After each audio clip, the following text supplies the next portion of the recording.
ஓம்காரம் பகுதிக்கு மீண்டும் உங்களை வரவேற்கிறோம். அடுத்த நேர் யார் எங்கன்னு பார்க்கலாம். சுவாமிஜி வணக்கம். வணக்கம் மேடம். வணக்கம்மா, உங்களுடைய பேர் சொல்லுங்க. நான் தனலட்சுமி பேசுறேன், அனகாப்தூர்ல இருந்து. சொல்லுங்கம்மா, நீங்க யாருக்காக சுவாமிஜி கிட்ட பேசணும்? பசங்களுக்காக கேட்கணும் மேடம். அவங்களுடைய பேர், பிறந்த தேதி, ராசி, நட்சத்திரம் சொல்லுங்கம்மா. லோகேஷ் 8/12/2000, பரணி நட்சத்திரம், மேஷராசி. பொண்ணு பேர் காவியா, மிருகசிரிஷ நட்சத்திரம், மிதுன ராசி. 6/12/2006.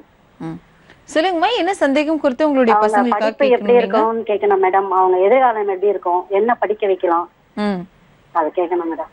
சரிங்கம்மா, உங்க பசங்களுடைய எதிர்காலம் குறித்த கேள்விகளுக்கு என்ன மாதிரியான பதில் இருக்கு அப்படிங்கறத சப்தரிஷி வாக்கியம் மூலம் சுவாமிஜி கிட்ட கேட்டு தெரிஞ்சுக்கலாம். சரிங்களா? சரிங்க மேடம்.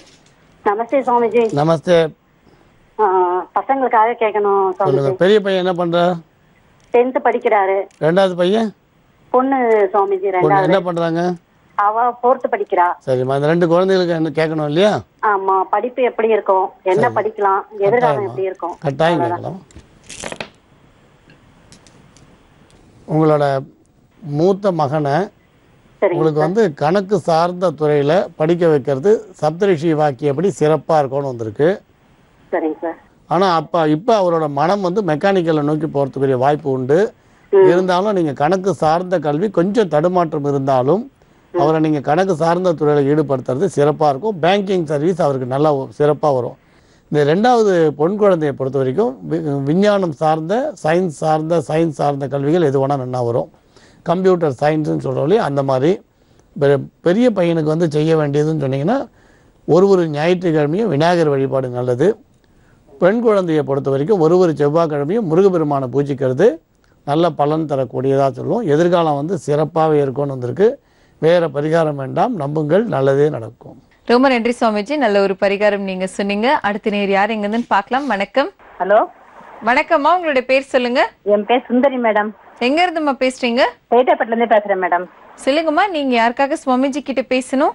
எனக்காக பேசணும், எங்க கணவருக்காக பேசணும், எங்க 2 பசங்களுக்காக பேசணும் மேடம்.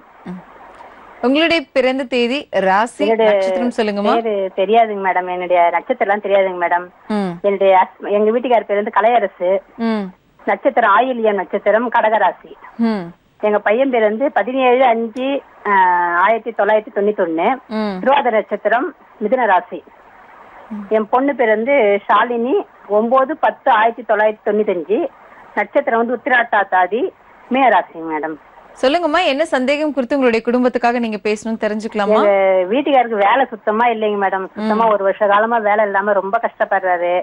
எந்த தொழில் எடுத்தாலும் சரி வரலங்க மேடம். ஆனா அவர் பிறந்த டேட் வந்து 4/7/1962 மேடம்.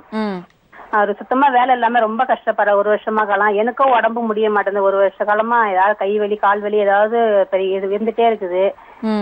வந்து எங்க பையனுக்கு வந்து MBA பண்றான் மேடம். இந்த வருஷத்தோட முடியுதுங்க மேடம்.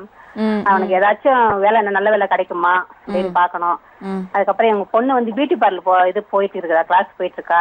அவளுக்கு ஒரு நல்ல வேலை கிடைக்குமா? இப்ப சாதாரணமா வேலை தான் செஞ்சு நிக்கிறா. நல்ல பெரிய வேலை என்ன கிடைக்குமா மேடம்? அதுக்காக தான் கேட்கறதா, சுவாமிச்சிட்டு கேட்கறதா இருந்தேன் மேடம்.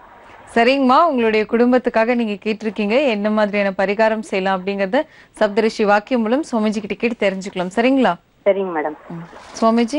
சொல்லுங்கம்மா. வணக்கம் சுவாமிஜி. நமஸ்தே. எங்க வீட்டுக்கார தான் சார் வேலையே இல்லைங்க சாமிஜி. ரொம்ப கஷ்டமா. என்ன உத்தியோகம் பண்ணியிருந்தார்? மிஷின், தையல் மிஷின் மெக்கானிக்கா இருந்தா சார். அதாவது வேலை, சொந்த தொழில் தான் எடுத்துப்பட்ட மிஷின் சேல்ஸ் பண்றதெல்லாம் பண்ணியிருந்தாரு. இப்போ 1 வருட காலமா சுத்தமா வேலை இல்லாம இருக்கிறாங்க சாமிஜி. ரொம்ப கஷ்டமா இருக்கு. எனக்கும் உடம்பு முடியல சார். பையன் என்ன பண்ணிட்டு? பையன் வந்து MBA பண்றான் சார். மேடம் MBA பண்றான். இப்ப இந்த வருஷத்தோட முடியுது. நல்ல வேலை கிடைக்குமான்னு பாக்கணும். அதுக்குதான். இப்ப என்ன, இப்ப பொண்ணுக்கும் வந்து பியூட்டி பார்லர் அதாமா அந்த இதுல நல்ல ஒளிமை நீங்க எதிர்பார்க்கறது ஒரு ஒளிமயமான எதிர்காலம் பொண்ணுக்கும் பையனுக்கும். இப்ப சப்தரிஷி வாக்கியப்படி இப்போ உங்க கணவருக்கு செய்ய வேண்டிய பரிகாரம் அப்படின்னு வருது. அதை நீங்க செய்ய சொல்லுங்க. கட்டாயம் நீங்கள் நினைத்த ஒரு நல்ல விஷயம் கட்டாயம் நடக்கும்னு உறுதியாக சொல்லலாம். எதிர்பார்த்தபடி சிறப்பாக நடக்கும்.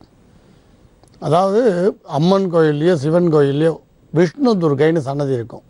நீங்கள் சிவன் கோயில் கூட சுற்றி வரும்போது பார்த்தீங்கன்னா விஷ்ணு துர்க்கைன்னு ஒரு மாதமும் 2 அஷ்டமி வரும். 2 அஷ்டமிக்கும் நீங்கள் விஷ்ணு துர்க்கையை தரிசனம் பண்ணுங்கள். இல்லை உங்கள் கணவரே நேராக போய் தரிசனம் பண்ணாலும் நல்லது. இந்த விஷ்ணு துர்க்கையை தொடர்ந்து தரிசனம் பண்ணால் உங்களுக்கு ஆரோக்கியம் அதேமாதிரி உத்தியோக லாபம் ரெண்டும் சிறப்பாக வரும். வேறு ஒன்றும் பண்ண வேண்டாம், தரிசனம் பண்ணுங்க போகிறோம், கட்டாயம் உங்களுக்கு எதிர்பார்த்த பலன் கிடைக்கும். இப்போ பையனை பொறுத்த வரைக்கும் கல்வியில் கொஞ்சம் கூடுதல் கவனம் செலுத்த வேண்டிய காலகட்டம் அப்படின்னு வந்திருக்கு. பையன் வந்து ஒரு செவ்வாய்க்கிழமையும் ஜெய ஜெய துர்கே ஜெய ஜெய, அதாவது ஜெய ஜெய துர்கே ஜெய ஜெய அப்படின்னு ஒரு நோட்டில் ஒரு பக்கம் எழுதுனா போதும். 108ன்ற கணக்கூட வேண்டாம், ஒரு நோட்டில் ஒரு பக்கம் எழுத சொல்லுங்கள்.